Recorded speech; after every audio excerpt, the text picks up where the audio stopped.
Bonjour, ici Frédéric Langourieux, votre coach mental dans le trading. Je fais cette deuxième vidéo sur les prop firmes, sur les 7 pièges des prop firmes, et nous allons voir aujourd'hui le deuxième piège des prop firmes, dans lequel beaucoup de personnes tombent en fait sans s'en rendre compte, et on va regarder en détail effectivement ce que vous proposent les prop firmes. Alors, je reviens sur les exemples que j'avais, que ce soit sur Blue Sky ou sur TickTick, c'est à peu près la même chose. En fait, ici, on vous présente le fait que vous allez avoir un compte qui a 25, 50K, 100K. En fait, c'est beaucoup d'argent quand on y pense. 100K, hein, c'est énorme. 50K, c'est déjà pas mal, effectivement, pour trader. Mais on voit par rapport à ça que la perte maxi, c'est 2000 dollars total, et la perte quotidienne, c'est 1000 dollars, et le profit, 3000. Alors, le profit, en général, est toujours plus élevé que la perte quotidienne. Donc déjà, ça veut dire qu'il faut que vous gagniez plus que ce que vous pouvez perdre. Ça, c'est la première chose. Mais c'est pas surtout là-dessus que je veux venir aujourd'hui. C'est que il faut se rendre compte d'une chose. On vous dit c'est un compte de 50K, un compte de 100K. Ça veut rien dire ça, en fait, tout simplement. Pourquoi ? Parce que si le maximum que vous pouvez perdre, c'est 2000 dollars, en fait, c'est un peu comme si vous aviez un compte de 2000 dollars, tout simplement. Ok ? Puisque dès que vous avez perdu 2000 dollars, c'est fini, votre compte, il est terminé. Donc, en fait, vous avez à disposition 2000 dollars, un point c'est tout.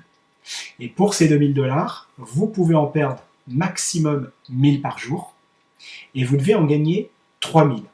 Alors, vous avez 30 jours au niveau de l'abonnement, ce qui fait que beaucoup pensent d'ailleurs qu'on n'a que 30 jours, et donc ce qui fait qu'on a tendance à se presser, effectivement, pour avoir cet objectif de 3000 dollars.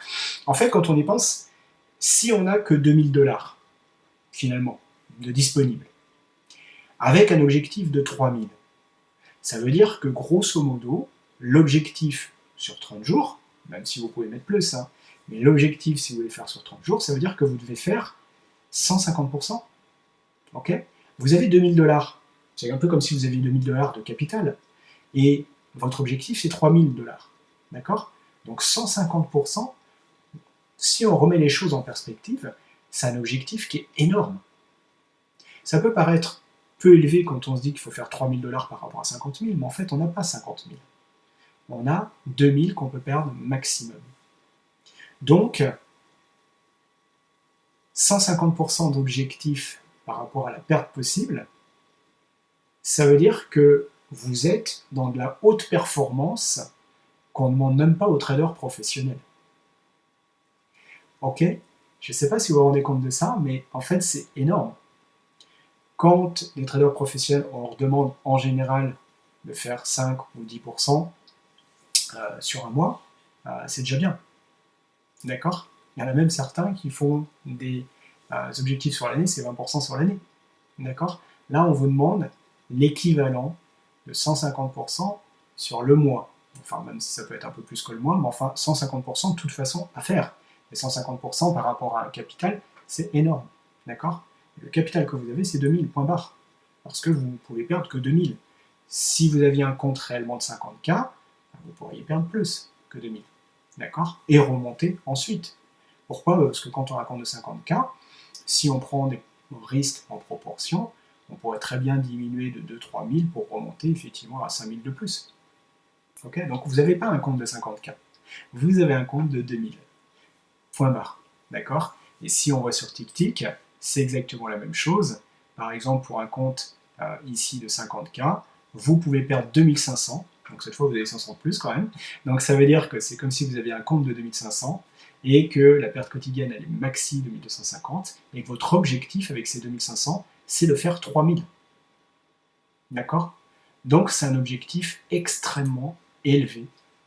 Et quand je vois des personnes qui se disent « Ok, parce que souvent, il y a un minimum de jours pour pouvoir le faire. Il n'y a pas de maximum, en fait, contrairement à ce qu'on pense. La seule chose, par contre, c'est que vous allez repayer l'abonnement.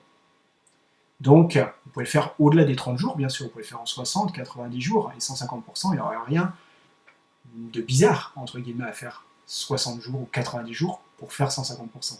Ça me paraît même assez normal. D'accord ? Mais comme ça paraît peu comme ça, et qu'on se dit effectivement, voilà, on va le faire vite, parce qu'autrement, on va repayer l'abonnement au bout de 30 jours. Donc, tout le monde essaye de le faire en moins de 30 jours. Et donc, quelque part, ça vous met une double pression par rapport à ça, et qui fait que beaucoup ne gèrent pas bien le risque à cause de ça, prennent des risques énormes, inconsidérés, et je dirais que c'est difficile de faire autrement, parce que finalement, vu que vous avez que 2000 $ pour faire 3000, si vous voulez faire en 30 jours, il faut prendre des risques. Et ces risques peuvent être payants, mais peuvent être aussi non payants. Et le problème à travers ça, c'est que vous allez prendre aussi des mauvaises habitudes de prendre beaucoup de risques. Beaucoup de risques par rapport au capital géré. Au capital que vous pouvez perdre. Parce que le capital géré, c'est le capital que vous pouvez perdre. C'est pas les 50K. Les 50K, c'est totalement fictif, en fait. Ça ne veut rien dire. Ok? Donc, je ne sais pas si vous preniez conscience de ça, mais pensez à une chose. La seule chose à regarder, c'est pas est-ce que c'est un compte de 25, 50, 100K, on s'en fout totalement de ça. C'est combien on peut perdre au maximum. Ici, vous avez un compte de 2000 $. Ici, vous avez un compte de 2500 $. D'accord? Et on s'en fout que ça soit 50K dans les deux cas, parce que là, les deux cas, c'est 50K, hein, mais il y en a un, c'est 2005 que vous pouvez perdre, et l'autre, c'est 2000. En fait, il y en a un où vous avez la possibilité d'avoir un compte à 2005, et l'autre, la possibilité d'avoir un compte à 2000. D'accord? Donc, ça change tout.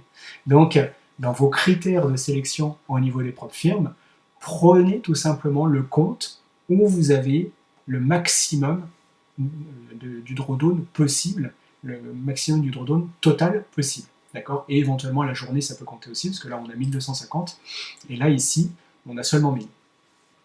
D'accord? Donc évidemment, au niveau de votre gestion du risque, ça va être différent. Sachant que là, par exemple, dans ce cas, dans les deux cas, on a 3000 $ à faire comme objectif.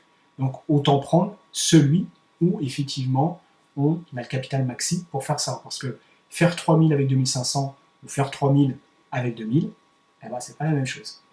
Vous en conviendrez. Donc, prenez bien garde à ça quand vous sélectionnez votre firme, c'est quel est le drawdown max et non pas quelle est la taille du compte, parce qu'en fait, elle est complètement subjective. Prenez le drawdown max, tout simplement, et le drawdown éventuellement journalier, c'est les seules choses qui sont importantes, et le comparer par rapport à l'objectif. D'accord? Et c'est là qu'on voit, par exemple, que entre le 50K ici et le 100K, vous avez seulement 500 $ d'écart ici. Okay? C'est-à-dire qu'on passe de 50 à 100K, normalement on pourrait se dire, ok, donc c'est le double. C'est le double pour l'objectif. Là par contre, il n'y a pas de problème. L'objectif, il vaut le double. Par contre, le capital qu'ils vous mettent à dispo, il est que de 2500. Ok? La perte quotidienne, elle est de 2000. Mais c'est surtout ça qu'il faut regarder. C'est-à-dire que je peux pas, j'ai un capital de 2500 là en fait. Et cette fois pour faire 6000. Donc déjà, on était à 150% tout à l'heure, on est à plus de 200% en fait. D'accord? Largement plus de 200%. Et si on compare par exemple ici le drawdown maximum pour un compte de 100K, en fait, on est à 2500. On se retrouve par exemple, si on veut comparer à TickTick, et je précise, c'est surtout pas pour faire de la pub à TickTick, c'est pas le but. Mais c'est vrai que si on compare, ici on est sur un compte de 50K et pas de 100K, on est aussi un drawdown maxi de 2500. Donc, autant prendre celui-là où vous avez une perte maxi de 2500, la même chose, sauf qu'ici, l'objectif est de 3000, alors que l'objectif ici, il est de 6000. Ok? Donc, attention à ces petits pièges, attention dans vos sélections entre les différentes propres firmes, entre les différents comptes possibles, même si je sais que régulièrement, ils changent leurs règles, ils changent leurs propositions, faites bien attention à ça, parce que vérifiez bien entre le capital à disposition, c'est-à-dire c'est le drawdown maxi, et l'objectif. Si c'est très démesuré comme ça va être compliqué évidemment. Ici, déjà, entre l'objectif et le drawdown, c'est plus proche, mais ça veut dire quand même qu'on est à 150%, c'est quand même énorme. Et ici, on est déjà un petit peu mieux, on est quasi à 100%, mais ce qui est déjà énorme. D'accord? Donc, ici, vous voyez, après, quand on passe à 100 K ici, on a 6000 objectifs, mais on a 3005 quand même, le capital dont vous pouvez perdre, et donc ça veut dire disposer. Alors qu'ici, on n'est qu'à 2005. D'accord? Donc voilà, ça c'est le deuxième piège dans lequel il ne faut pas tomber, il faut être très vigilant par rapport à ça, et ça veut dire que votre objectif il est très important aussi, donc prenez le temps, d'accord? 30 jours, c'est peut-être un minimum qu'il faut, et je vois plein de gens s'enorgueillir de se dire moi j'ai fait l'Eval en 3 jours. C'est des gens, vous pouvez être sûr à 100%, et je regrette si c'est votre cas de vous dire ça, mais je suis sûr à 100% que vous ne tiendrez pas le compte. Okay, ou vous avez intérêt à changer radicalement de manière de faire une fois que le compte est financé. Mais en général, ce n'est pas le cas, parce qu'en fait, on s'habitue à faire les choses d'une certaine manière, et après, derrière, on continue à les faire pareil, parce qu'on a vu que ça marchait en plus. On l'a fait en 3 jours et ça marchait. Sauf qu'en 3 jours, ça reste de la chance en grande partie, pas de maîtrise du risque, et évidemment, c'est fatal derrière. Donc, prenez l'objectif qui correspond le mieux au capital, prenez le plus gros capital possible, effectivement, avec un objectif qui n'est pas trop gros, et prenez votre temps parce que c'est un objectif énorme, tout simplement. Voilà. Donc, voilà pour aujourd'hui. Pensez à liker la vidéo, pensez à la commenter. Dites-moi si vous êtes impatient d'avoir le 3e piège qu'il y aura dans la prochaine vidéo. Abonnez-vous si ce n'est pas encore fait pour être sûr d'être prévenu pour la 3e vidéo avec le 3e piège. Il y en a encore d'autres derrière. C'est pas pour ça que les prop firmes, c'est pas une bonne chose. On verra parce qu'il y a des avantages aussi. Mais c'est important de prendre conscience de ces pièges pour effectivement pas faire n'importe quoi et surtout pas être le gogo de la farce parce que en fait 95% des gens perdent de l'argent effectivement avec les prop firmes. Donc il ne faut pas l'oublier quand même. Je vous souhaite une très bonne journée. Je vous dis à très bientôt.